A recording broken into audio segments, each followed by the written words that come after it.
Hi hello friends, welcome back to happy Kannada vlogs. ಬಹಳಷ್ಟು ದಿನಗಳಾದ್ಮೇಲೆ ಒಂದು ವ್ಲಾಗ್ ನ ಅಪ್ಲೋಡ್ ಮಾಡ್ತಿದ್ದೀನಿ. ಇದು ಬಂದು ನಾರ್ಮಲ್ ಆಗಿ ಟ್ರಾವೆಲಿಂಗ್ ವ್ಲಾಗ್ ತರನೇ ಡಿಫ್ರೆಂಟ್ ಆಗಿರತ್ತೆ. ಸೊ ಬಸ್ ಹತ್ಕೊಂಡು ಬೆಳಗ್ಗೆನೆ KSRTC ಇಂದ ಅಜ್ಜಿ ಮನೆಗೆ ಹೊರಟೆ. ಅಜ್ಜಿ ಮನೆಗೆ ಹೊರಡುವಾಗ ಬ್ಯಾಗ್ ಜಾಸ್ತಿನೇ ಇರುತ್ತೆ, ಯಾಕಂದ್ರೆ ಅಜ್ಜಿ ಮನೆ ಇಸ್ ಆಲ್ಮೋಸ್ಟ್ ಮೆಮೊರೇಬಲ್. ಬಂದು ಸ್ವಲ್ಪ ಹೊತ್ತು ರೆಸ್ಟ್ ಮಾಡಿ ಹಾಗೆ ತಿಂಡಿನೂ ಕೂಡ ಮಾಡ್ಕೊಂಡು ನಾನಿಲ್ಲಿ ಅಜ್ಜಿ ನೆಲ ಒರೆಸು ಅಂತ ಹೇಳ್ಬಿಟ್ಟು ಕೊಟ್ಟಿದ್ರು. ಯಾಕಂದ್ರೆ ಶುಕ್ರವಾರ ಆಗಿತ್ತು, ಹಾಗಾಗಿ ನೆಲ ಒರೆಸಿ ಪೂಜೆಗೆಲ್ಲ ರೆಡಿನೂ ಕೂಡ ಮಾಡ್ಕೊತಿದ್ರು. ಹಾಗಾಗಿ ನಾನು ಕೂಡ ಮನೆನೆಲ್ಲ ಒಂದ್ಸತಿ ಕಸ ಗುಡಿಸಿ ನೆಲ ಒರೆಸ್ಕೊಟ್ಟೆ. ಅದಾದ್ಮೇಲೆ 10:30ಗೆ ನಮ್ಮ ಆಂಟಿ ಮಗಳು ಕೂಡ ಬಂದ್ಲು. ಸೊ ಅವಳನ್ನು ಕೂಡ ವೆಲ್ಕಮ್ ಮಾಡ್ಬಿಟ್ಟು ಅವಳಿಗೂ ಸ್ವಲ್ಪ ತಿಂಡಿ ಎಲ್ಲ ಕೊಟ್ಟು, ಅದಾದ್ಮೇಲೆ ಮಧ್ಯಾಹ್ನ ಅಷ್ಟರಲ್ಲಿ ಸಡನ್ ಆಗಿ ಮಳೆ ಬಂತು. ವೆದರ್ ಯಾವ ತರ ಅಂತಾನೆ ಹೇಳೋದಕ್ಕೂ ಗೊತ್ತಾಗಲ್ಲ. ನೋಡಿದ್ರೇನೆ ಆಶ್ಚರ್ಯ ಆಗುತ್ತೆ. ಆಕ್ಚುಲಿ ಮಳೆ ಬರೋ ಹಾಗೆ, ಅದ್ರಲ್ಲೂ ಅಜ್ಜಿ ಮನೇಲಿ ಇದ್ವಿ. ಆ ಮಳೆ ಅದಕ್ಕೂ ಅಜ್ಜಿ ಮನೇಲಿ ಇರೋದಕ್ಕೂ ಇನ್ನೂ ಸಿಕ್ಕಾಪಟ್ಟೆ ಖುಷಿನೇ ಅಂತಾನೆ ಹೇಳ್ಬೋದು. ನಾವು ಕಳ್ದಿರೋ ಆ ಚೈಲ್ಡ್ಹುಡ್ ಮೆಮೊರೀಸ್ ನ ನೆನೆಸ್ಕೊಂಡ್ರೆ ಅಷ್ಟೇ ಖುಷಿ ಆಗತ್ತೆ. ಅದ್ರ ಜೊತೆಗೆ ಇಲ್ಲಿ ಬಂದು ನನ್ನ ತಂಗಿ ನೈಟ್ ಬರ್ಡೇ ಫಂಕ್ಷನ್ ಇತ್ತಲ್ಲ, ಸೊ ಪಾಪುದು ಅವ್ರ ಅಮ್ಮನಿಗೆ ಸ್ಯಾರಿನ ಡ್ರಾಪ್ ಮಾಡ್ಕೊಡಕ್ ಹೇಳಿದ್ರು ಅಂತ ಸ್ಯಾರಿನ ಡ್ರಾಪ್ ಮಾಡ್ತಾ ಇದ್ವಿ. ಇದನ್ನ ನೀವು ಚಿಕ್ಕ ವಯಸ್ಸಲ್ಲಿ ಏನಾದ್ರೂ ನೋಡಿದ್ರೆ ಕಮೆಂಟ್ಸ್ ಮಾಡಿ. ನಾವು ಕೂಡ ಆಟ ಆಡಿದ್ವಿ. ಗುಬ್ಬಿ ಹುಳ ಅಂತ ಏನೋ ಬರುತ್ತೆ ಅಂತ ಹೇಳ್ಬಿಟ್ಟು ಹಿಂಗೆ ತೆಗಿತಿದ್ವಿ. ಆ ಗುಂಡಿ ಗುಂಡಿ ಆಗಿದೆಯಲ್ಲ, ಅದ್ರೊಳಗೆ ಹುಳ ಸಿಗುತ್ತೆ. ಹಾಯ್ ಫ್ರೆಂಡ್ಸ್, ಸೊ ಇವಾಗ ನಮ್ಮ ಅಜ್ಜಿದು ಮಿನಿ ಗಾರ್ಡನ್ ಅಲ್ಲಿ ಇದೀವಿ ನಾವು. ಯಾವ್ಯಾವ ತರ ಗಿಡಗಳನ್ನ ಬೆಳೆದಿದ್ದಾರೆ ಏನೇನು ಅಂತ ನೋಡೋಣ ಬನ್ನಿ. ನಾರ್ಮಲ್ ಆಗಿ ಎಲ್ಲ ಪೂಜೆ ಗಿಡಗಳನ್ನೇ ಜಾಸ್ತಿ ಬೆಳೆದಿರೋದು. ಯಾವ್ಯಾವ ತರ ಡಿಫ್ರೆಂಟ್ ಆಗಿರೋ ದಾಸವಾಳ ಹೂಗಳನ್ನ ಬೆಳೆದಿದ್ದಾರೆ ಅಂತ ಒಂದ್ಸತಿ ನೋಡೋಣ ಬನ್ನಿ. ಮೊದಲಿಗೆ ಇಲ್ಲಿ ನಾನ್ ನೋಡಿದ ಗಿಡ ಅಂತಂದ್ರೆ ತೊಂಡೆಕಾಯಿ. ಸಾರಿ, ಗಿಡ ಅಲ್ಲ, ಬಳ್ಳಿ ಆಕ್ಚುಲಿ. ಏನಂದ್ರೆ ತೊಂಡೆಕಾಯಿ ಇವ್ರು ಹಾಕಿರೋದು ಅಥವಾ ಏನೋ ಒಂದು ಕಸದಲ್ಲಿ ಅದ್ರದ್ದು ಇದಾಗಿ ಬೆಳೆದಿರೋದು ಗೊತ್ತಿಲ್ಲ. ಒಟ್ಟು ತೊಂಡೆಕಾಯಿ ಬಳ್ಳಿನೂ ಇತ್ತು. ಅದ್ರ ಜೊತೆಗೆ ಇಲ್ಲಿ ಮೆಣಸಿನಕಾಯಿ ಇತ್ತು. ನೀವು ನಾರ್ಮಲ್ ಆಗಿ ನೋಡಿರ್ತೀರಾ, ಏನೋ ಯೂಸ್ ಮಾಡಿ ಎಸ್ತಿ ಇರ್ತೀರಾ, ಅದ್ರ ಬೀಜಗಳು ಉಟ್ಕೊಂಡ್ಬಿಟ್ಟು ಅದು ಗಿಡ ಆಗಿ ಕನ್ವರ್ಟ್ ಆಗುತ್ತೆ. ಸೊ ಆ ತರನೇ ಆಗಿರ್ಬೋದು, ಇವರು ಹಾಕಿರ್ತಾರೆ. ಅದ್ರ ಜೊತೆಗೆ ಹೂಗಳಂತೂ ಸಖತ್ತು ಬೆಳೆಸಿದ್ದು ನಮ್ಮ ಅಜ್ಜಿ. ಇದು ನರ್ಸರಿಯಿಂದ ತಂದು ಬೆಳೆಸಿದಂತಹ ಒಂದು ಆರೆಂಜ್ ಕಲರ್ದೇನೋ ಸಿಂಗಲ್ ಪೆಟಲ್ಸ್ದು ದಾಸವಾಳ. ಬಹಳಷ್ಟು ವೆರೈಟಿ ಆಗಿರೋ ದಾಸವಾಳಗಳನ್ನು ನಾನಂತೂ ಅಬ್ಸರ್ವ್ ಮಾಡಿದೆ.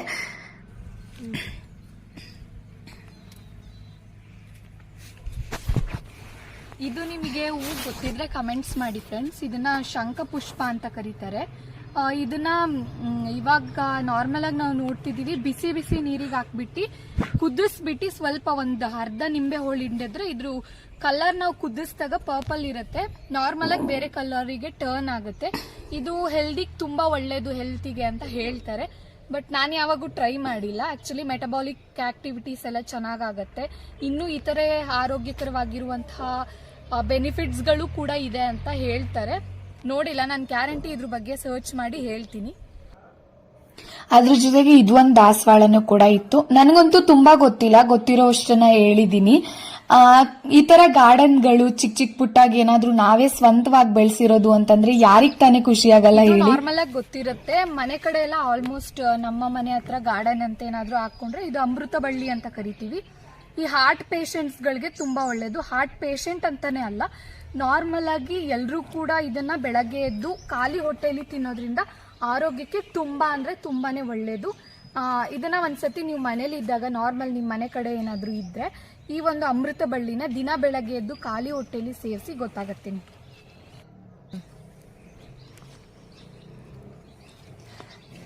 ಇದು ನಿಮ್ಗೆಲ್ಲ ಗೊತ್ತಿರುತ್ತೆ, ಮಲ್ಗೆ ಹೂವು, ಮೈಸೂರು ಮಲ್ಗೆ ಅಂತ ನೋಡ್ತಾರೆ. ಸ್ಮೆಲ್ ಅಂತೂ ಸಖತ್ತಾಗಿರುತ್ತೆ. ಅದ್ರ ಜೊತೆಗೆ ಫಂಕ್ಷನ್ಗಳಲ್ಲಿ ಎಲ್ಲರೂ ಕೂಡ ಮುಟ್ಕೊಂಡು ಹೋಗೋದು. ಈ ಗಿಡನ ನೋಡಿದ್ರಲ್ವಾ, ಆಕ್ಚುಲಿ ಇದು ಶುಗರ್ಗೆ ತುಂಬಾ ಒಳ್ಳೇದಂತೆ. ಈ ಗಿಡ ತುಂಬಾ ಹುಳಿ ಅಂದ್ರೆ ಹುಳಿ ಇರುತ್ತೆ. ನಾರ್ಮಲ್ ನೀವು ಹುಣಸೆ ಹಣ್ಣನ್ನ ಅಡ್ಗೆಗೆ ಹಾಕ್ತಿರಲ್ಲ, ಸೊ ಆಸ್ ಇಟ್ ಈಸ್ ಅಷ್ಟೇ ಹುಳಿ ಇರುತ್ತೆ. ಟೇಸ್ಟ್ ಮಾಡಿದೀನಿ ನಾನು ಕೂಡ. ಇದು ತುಂಬಾ ಶುಗರ್ಗೆ ತುಂಬಾ ಅಂದ್ರೆ ತುಂಬಾ ಬೆನಿಫಿಟ್ ಇದೆಯಂತೆ. ಬಟ್ ಇದ್ರ ಹೆಸರು ನನಗೆ ಗೊತ್ತಿಲ್ಲ. ಆದ್ರೆ ಈ ಗಿಡನ ನೀವು ಅಬ್ಸರ್ವ್ ಮಾಡಿದ್ರಿ ಅನ್ಸುತ್ತೆ. ಸೊ ಈ ತರ ಇದೆ. ಜೊತೆಗೆ ಒಂದು ಕೋನ್ ತರ ಶೇಪಲ್ಲಿ ಕೂಡ ಏನೋ ಇದೆ, ಬಟ್ ಏನಂತ ಗೊತ್ತಿಲ್ಲ ನನಗೆ ಇದ್ರ ಬಗ್ಗೆ ಜಾಸ್ತಿ. ಸೊ ನೋಡೋಣ, ಇನ್ಫಾರ್ಮೇಶನ್ ಗೊತ್ತಾದ್ರೆ ಕಂಪ್ಲೀಟ್ ಆಗಿ ವಿಡಿಯೋದಲ್ಲಿ ಹೇಳ್ತೀನಿ. ಸೊ ನೋಡಿ, ಈ ತರ ಇದೆ ಲೀಫು. ತುಂಬಾ ಹುಳಿ ಅಂದ್ರೆ ಹುಳಿ ಇರುತ್ತೆ. ನಾರ್ಮಲ್ ಆಗಿ ನೀವು ಟೇಸ್ಟ್ ಮಾಡಿ ನೋಡ್ಬೋದು ಒಂದ್ಸತಿ, ಎಲ್ಲಾದ್ರೂ ಸಿಕ್ಕರೆ ಒಂದ್ಸತಿ ನೋಡಿ. ತುಂಬಾ ಶುಗರ್ಗೆ ಬೆನಿಫಿಟ್ ಅಂತೆ. ಶುಗರ್ ಕಾಯಿಲೆ ಆರಾಮಾಗಿ ವಾಸಿ ಆಗ್ಬೋದು. ನಾರ್ಮಲಾಗಿ ನಾವು ಇಂಗ್ಲೀಷ್ ಮೆಡಿಸನ್ಸ್ಗಳನ್ನ ಯೂಸ್ ಮಾಡ್ಕೊಳ್ಳೋದಕ್ಕಿಂತ ಯಾವ ಥರ ಈ ನ್ಯಾಚುರಲ್ ಆಗಿ ನಮಗೆ ಹರ್ಬಲ್ ಆಗಿ ಸಿಗೋದನ್ನ ಉಪಯೋಗಿಸ್ಕೊಂಡು ನಮ್ಮ ಹೆಲ್ತನ್ನು ಚೆನ್ನಾಗಿ ಇಟ್ಕೊಂಡ್ರೆ ತುಂಬಾ ಒಳ್ಳೆಯದು. ಸೊ ಹಾಗಾಗಿ ಗೋ ಫಾರ್ ಹರ್ಬಲ್ ಅಂತ ಹೇಳ್ತೀನಿ. ಈ ಗಿಡ ಅಂತೂ ಯಾರಿಗ್ ಗೊತ್ತಿರಲ್ಲ ಹೇಳಿ, ಸೀಬೆಕಾಯಿ, ಪ್ಯಾರ್ಲೆ ಹಣ್ಣು ಅಂತ ಕರಿತೀವಿ. ಚಿಕ್ಕ ವಯಸ್ಸಲ್ಲಂತೂ ಬೇರೆ ಕಡೆ ಕತ್ತಿಂದಿದೆ ಜಾಸ್ತಿ. ಅದ್ರಲ್ಲೂ ಕೂಡ ಹುಡುಕಿ ಎಲ್ಲಾದ್ರೂ ಸೀಬೆಕಾಯಿ ಮರದಲ್ಲಿ ಸೀಬೆಕಾಯಿ ಬಿಟ್ಟಿರತ್ತ ಅಂತ ನೋಡಿರೋದಂತೂ ನಮ್ದೇ ಕ್ರೇಜಿ ಅಂತ ಹೇಳ್ಬೋದು. ಅಷ್ಟು ಆಟಗಳು ಆಡ್ಬಿಟ್ಟಿದೀವಿ. ಅಂದ್ರೆ ಚೈಲ್ಡ್ಹುಡ್ ಮೆಮೊರಿನ ನಾವ್ ಇವಾಗ ರೀಕಾಲ್ ಮಾಡ್ಕೊಂಡ್ರೆ ನಿಜವಾಗ್ಲೂ ಆ ದಿನಗಳು ನಮಗೆ ಸಿಗಲ್ಲ ಅಂತಾನೆ ಹೇಳ್ಬೋದು. ಇರೋ ಅಷ್ಟು ದಿನ ಖುಷಿಯಾಗಿರ್ಬೇಕು, ಹ್ಯಾಪಿ ಆಗಿರ್ಬೇಕು ಅನ್ನೋದೇ ನನ್ನ ಒಂದು ಅಭಿಲಾಷೆ ಅಂತ ಹೇಳ್ಬೋದು.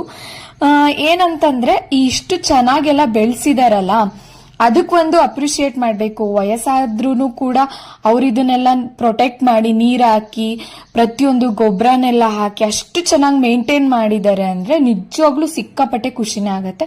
ಇದು ಅಡಿಕೆ ಗೋಟು, ನೀವು ನೋಡಿರ್ತೀರ, ಅಡಿಕೆ ಕಾಯಿ ಎಲ್ಲ ಇದಾದ್ಮೇಲೆ ಗೋಟ್ ಅಂತ ಬಿದ್ದಿರತ್ತಲ್ಲ, ಅದನ್ನ ಹಾಯ್ದು ಒಣ ಹಾಕಿ ಅದನ್ನು ಕೂಡ ಮಾರ್ತಾರೆ. ಅದು ಕೂಡ ಸೇಲಿಗೆ ಇಟ್ಟಿರ್ತಾರೆ. ಅದು ನಾರ್ಮಲ್ ಈಗ ಅಡಿಕೆಗಿಂತ ಸ್ವಲ್ಪ ಕಡಿಮೆ ರೇಟಲ್ಲಿ ಸೇಲ್ ಆಗತ್ತೆ. ಒಂಥರ ಖುಷಿ ಆಗತ್ತೆ ಇದನ್ನೆಲ್ಲ ನೋಡಿದ್ರೆ. ಇದು ಒಂದು ಐಬಿಸ್ಕಸ್ ಒಂದು ಅಂದ್ರೆ ದಾಸವಾಳದ್ದು ಗಿಡ ಆಗಿತ್ತು, ಡಿಫರೆಂಟ್ ವೆರೈಟಿ ಅಂತಾನೆ ಹೇಳ್ಬಹುದು. ಇದನ್ನ ನಿಮ್ ಚೈಲ್ಡ್ಹುಡ್ ಅಲ್ಲಿ ನೋಡಿದ್ರೆ ಒಂದು ಕಮೆಂಟ್ ಮಾಡಿ. ಆಕ್ಚುಲಿ ಇದರಲ್ಲಿ ನ್ಯಾಚುರಲ್ ಆಗಿ ಬಬಲ್ಸ್ ನ ಊಡ್ತಾ ಇದ್ವಿ. ಇದನ್ನ ಏನಂತ ಗೊತ್ತಿಲ್ಲ ನನಗೆ. ಆಕ್ಚುಲಿ ಇದರಲ್ಲಿ ಆಟ ಆಡಿರೋ ನೆನಪುಗಳು ಅವಾಗ ನೋಡಿದ್ರೆ ಕಮೆಂಟ್ಸ್ ಮಾಡಿ. ಈ ಪ್ಲಾಂಟ್ ನೋಡಿ ಗೊತ್ತಿರಲ್ಲ, ಸಾಮಾನ್ಯವಾಗಿ ಶೋ ಪ್ಲಾಂಟ್ ಅಂತ ಹಾಕಿರ್ತೀವಿ, ಬಟ್ ಇದನ್ನ ಹಾಕಿದ್ರೆ ಯಾವುದೇ ರೀತಿ ಹಾವಿನ ಕಾಟ ಇರೋದಿಲ್ಲ ಅಂತ ಹೇಳ್ತಾರೆ.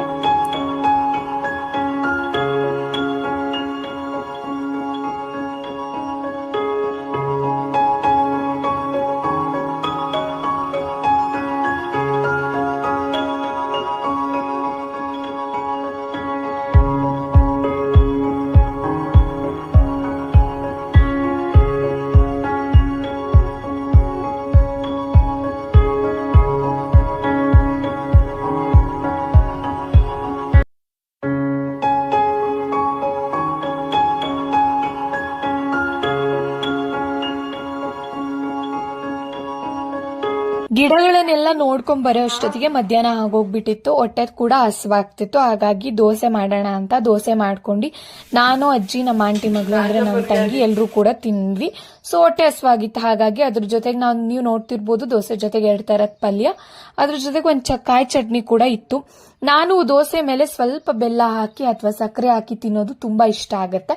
ಮತ್ತೆ ಮಧ್ಯಾಹ್ನ ಊಟಕ್ಕೆ ಪಪ್ಪಾಯ ಕೂಡ ಕಟ್ ಮಾಡಿದ್ರು. ನಮ್ಮ ಅಜ್ಜಿ ತೋರಿಸ್ತಿದ್ರು, ನೋಡು ಒಳಗೆ ಹೀಗಿದೆ ಅಂತ. ಹಾಯ್ ಫ್ರೆಂಡ್ಸ್, ಸೊ ಇವಾಗ ಒಂದು ಬರ್ಡೇ ಪಾರ್ಟಿ ಅಟೆಂಡ್ ಮಾಡೋಣ ಅಂತ ನಮ್ಮ ಮನೆ ಹಿಂದೆನೆ ನಮ್ಮ ರಿಲೇಷನ್ ಆಗಬೇಕು, ಅವ್ರ ಮನೆಗೆ ಹೊರಟಿದೀವಿ. ಸೊ ರೆಡಿ ಆಗಿದ್ದೀವಿ, ಸಿಂಪಲ್ ಆಗಿ ರೆಡಿ ಆಗಿದ್ದೀವಿ. ಸೊ ಬನ್ನಿ ಹೇಗಿರುತ್ತೆ ಬರ್ಡೇ ಪಾರ್ಟಿ ಅಂತ ಹೇಳ್ಬಿಟ್ಟು ಅಲ್ಲಿಗೆ ಹೋಗ್ಬಿಟ್ಟು ನೋಡೋಣ, ಓಕೆನಾ?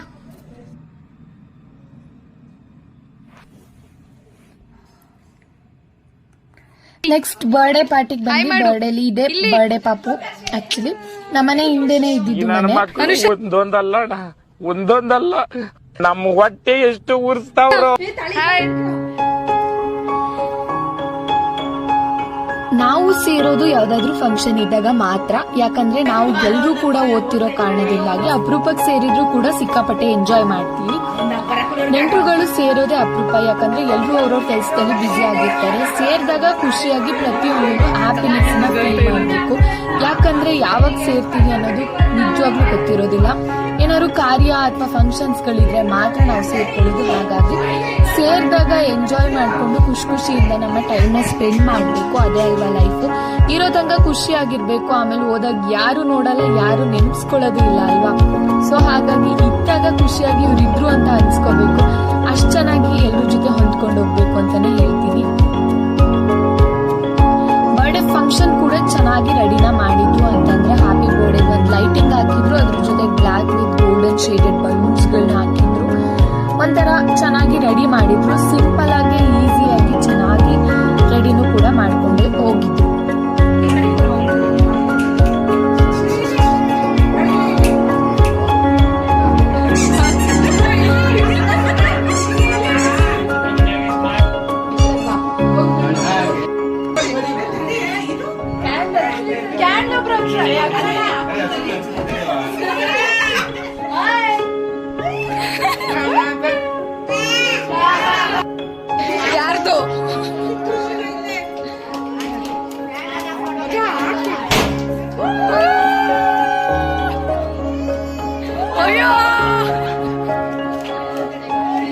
ಬರ್ಡೇಲಿ ಕೇಕ್ ಕಟ್ ಮಾಡೋದಂತೂ ಸಹಜ. ಕೇಕ್ ಕಟ್ ಮಾಡೋದಕ್ಕೆ ನಾವಂತೂ ಕಾಯ್ತಿರ್ತೀವಿ ಕೇಕ್ ತಿನ್ನೋಕೆ ಅಂತ ಹೇಳ್ಬಿಟ್ಟು.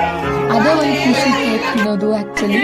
ಸೊ ಹಾಗಾಗಿ ನಾವು ಕೂಡ ಕೇಕ್ ಕಟ್ ಮಾಡ್ಲಿ ಅಂತ ವೇಟ್ ಮಾಡ್ತಿದ್ವಿ, ಯಾಕಂದ್ರೆ ತಿನ್ನಕ್ಕೆ. ಅದಾದ್ಮೇಲೆ ನಾವು ಸೆಲ್ಫಿಗೆ ಒಂದು ಪೋಸ್ ಕೊಟ್ಬಿಟ್ಟು ಅದಾದ್ಮೇಲೆ ಕೇಕ್ ತಿನ್ನೋಣ ಅಂತ ಹೇಳ್ಬಿಟ್ಟು ಕೇಕ್ನ ಹುಡ್ಕಾಡ್ತಿದ್ವಿ ಎಲ್ಲಿದೆ ಅಂತ ಹೇಳ್ಬಿಟ್ಟು. ಯಾಕಂದ್ರೆ ಬರ್ಡೇ ಟೈಮಲ್ಲಿ ಕೇಕ್ಗಳನ್ನ ಹುಡ್ಕಾಡಿ ತಿಂದು ಎಲ್ಲದು ಕೂಡ ಸಹಜ.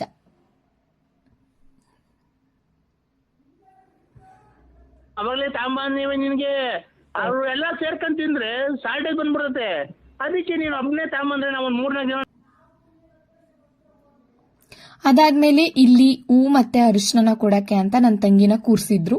ಅದು ನಮ್ಮ ಮನೆ ವಾಡಿಕೆ ಆಗಿತ್ತು. ಅದ್ರ ಜೊತೆಗೆ ಕೇಕು ಖಾರ ಮತ್ತೆ ಒಂದು ಪ್ಲೇಟಲ್ಲಿ ಹಾಕ್ಬಿಟ್ಟು ತಂದು ಕೊಟ್ರು. ಎಲ್ಲರೂ ಕೂಡ ಕೇಕು ಖಾರ ತಿನ್ಕೊಂಡ್ಬಿಟ್ಟು ಊಟಕ್ಕೆ ಟೈಮ್ ಕೂಡ ಆಗಿತ್ತು ಅಂತ ಊಟದ ವ್ಯವಸ್ಥೆನೂ ಮಾಡಿದ್ರು. ಒಂದು ಮೆಣಸಿನ್ಕಾಯಿನ ಬೋಂಡ ಮತ್ತೆ ಕೇಸರಿ ಬಾತು, ಅದ್ರ ಜೊತೆಗೆ ಪಲಾವು, ಮೊಸರು ಬಜ್ಜಿ ಕೂಡ ರೆಡಿ ಇತ್ತು. ಊಟನ ತಿನ್ಕೊಂಡು ಸೀದಾ ಮನೆಗೆ ಹೋದ್ವಿ. ಮನೆಗೆ ಹೋಗ್ಬಿಟ್ಟು ಆರಾಮಾಗಿ ಡ್ರೆಸ್ ಚೇಂಜ್ ಮಾಡ್ಬಿಟ್ಟು ನಮ್ ರಮ್ಯಾ ಅವರು ಆಕ್ಟಿಂಗ್ ಮಾಡಿರೋ ಸಿದ್ಲಿಂಗು ಮೂವಿನ ನೋಡ್ತಾ ಆರಾಮಾಗಿ ಟೈಮ್ನ ಸ್ಪೆಂಡ್ ಮಾಡಿದ್ವಿ. ಇವಾಗ ಫಸ್ಟ್ ನಾನು ಇವ್ರು ಯಾರಂತ ಹೇಳ್ಬಿಟ್ಟು ವ್ಲಾಗ್ ಅಲ್ಲಿ ಪರಿಚಯ ಮಾಡ್ಕೊಂಡು ಬಂದ್ಬಿಡ್ತೀನಿ. ಸೊ ಇವಳು ಬಂದ್ಬಿಟ್ಟು ನಮ್ಮ ಅತ್ತೆ ಮಗಳು ಅಂತಂದ್ರೆ ನಮ್ಮಮ್ಮನ ಸ್ವಂತ ಅಣ್ಣನ ಮಗಳು. ಅಂಡ್ ಇವಳು ನಮ್ಮ ಆಂಟಿ ಮಗಳು, ಅಂದ್ರೆ ನಮ್ಮಮ್ಮನ ಸ್ವಂತ ತಂಗಿ ಮಗಳು. ಸೊ ಇವರಿಬ್ರಿಗೆ ತಮ್ಮಂದ್ರಿದ್ದಾರೆ. ಅವರು ಕೂಡ PU ಮಾಡ್ತಿದ್ದಾರೆ. ಇವರು ಕೂಡ ಬೋತ್ ಸೇಮ್ ಏಜ್. ಇವರು ಬಂದ್ಬಿಟ್ಟು MSc ಮಾಡ್ತಿದ್ದಾರೆ ಇಬ್ರು ಕೂಡ. ಮನೆಯಲ್ಲಿ ಯಾವ್ಯಾವ ತರ ಎಂಜಾಯ್ ಮಾಡ್ತಿದ್ವಿ ರಜೆ ಟೈಮಲ್ಲೆಲ್ಲ? ನಾವು ರಜೆ ಟೈಮಲ್ಲಿ ಬಂದ್ರೆ ನಮ್ಮ ಮನೇಲಿ ಯೂಶುವಲಿ ಸ್ಟ್ರಿಕ್ಟ್ ಎಲ್ಲರೂ. ನಾವು ಭಯ ಪಡ್ತಿದ್ವಿ ಅಂತ ಹೇಳ್ಬಿಟ್ಟು ಮುಂದ್ಗಡೆ ಒಂದು ರೂಮ್ ಇದೆ ಲೈಕ್ ಹಿಂಗೆ. ಆ ವಿಂಡೋದಲ್ಲಿ ನನ್ನ ತಮ್ಮ ಇಬ್ರು ನಾವು ಹೊರಗಡೆ ನಿಲ್ಸ್ಬಿಟ್ಟು ಬಟಾಣಿ, ಅಲ್ಕೋವಾ, ಬೋಂಡ ಚರ್ಮುರಿ ಎಲ್ಲ ಇಲ್ಲೇ ಒಂದು ಅಂಗಡಿ ಇದೆ, ಅಲ್ಲಿ ತರ್ಸ್ಕೊಂಡ್ ತಿಂತಿದ್ವಿ.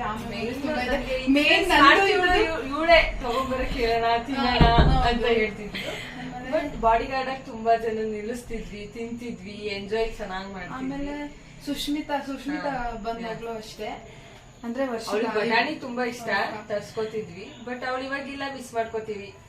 ಏನ್ ಮಾಡಕ್ಕಾಗುತ್ತೆ, ಮದ್ವೆ ಆದ್ಮೇಲೆ ಹೋಗ್ಲೇಬೇಕಲ್ಲ.